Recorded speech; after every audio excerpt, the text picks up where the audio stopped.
అందరికీ నమస్కారం. Chicken fry అంటే డ్రైగా కాకుండా ఇలా జ్యూసీగా వచ్చే విధంగా చాలా సింపుల్ ప్రాసెస్‌లో ఎవరైనా ఈజీగా చేసుకునే విధంగా చూపిచ్చాను.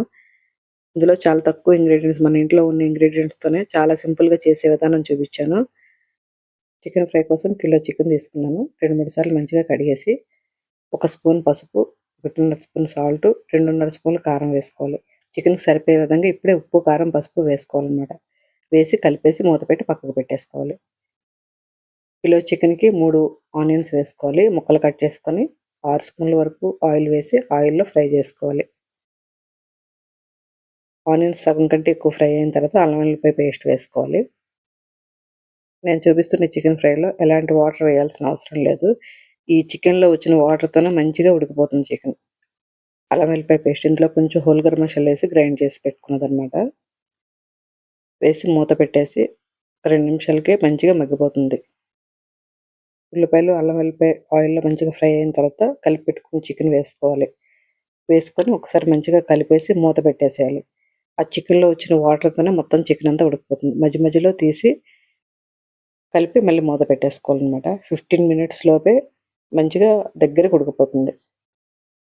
నేను చూపిస్తున్న ఫ్రై అయితే ఆయిల్‌లో ఫ్రై చేయాల్సిన అవసరం లేదు. ఎక్కువ వాటర్ వేసి ఉడికిచ్చేయడం అలా కూడా అవసరం లేదనమాట. చాలా సింపుల్ ప్రాసెస్. ఇగో వాటర్ చూసారా ఎన్నొచ్చేసాయో? ఇలా వాటర్ వచ్చేస్తాయన్నమాట.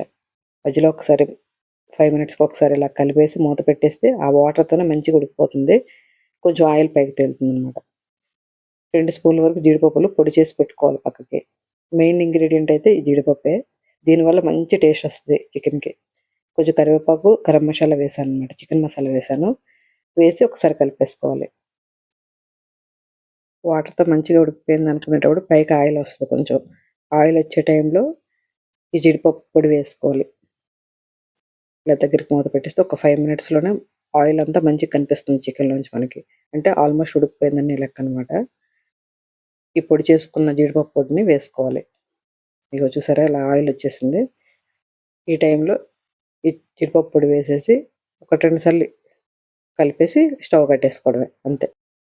జీడిపప్పు పొడి వేసిన తర్వాత ఒకసారి మంచిగా కలిపేసి ఒక 5 మినిట్స్ మూత పెట్టేస్తే ముక్క బాగా మెత్తపడుతుంది.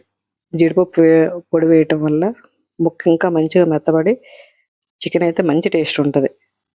పచ్చివాసన అస్సలుండదు. ఆ కరివేపాకు ఫ్లేవరు, ఈ జీడిపప్పు కొంచెం పొడి వేసాం కదా! అది కమ్మగా ఉంటది టేస్ట్ అయితే. ఒకసారి ట్రై చేయండి. మీ వాళ్ళకి ఎవరికైనా ఉపయోగపడుతుందేమో వాళ్ళకి షేర్ చేయండి.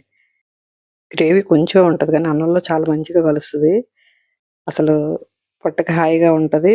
అస్సలు హెవీగా కూడా అనిపించదనమాట. మనం ఇందులో ఎక్కువ మసాలా ఘాటు కూడా వేయలేదు కదా! చాలా టేస్ట్‌గా ఉంటది. బగారా రైస్‌తో వడ్డించాను. నచ్చితే ఒక లైక్ చేయండి.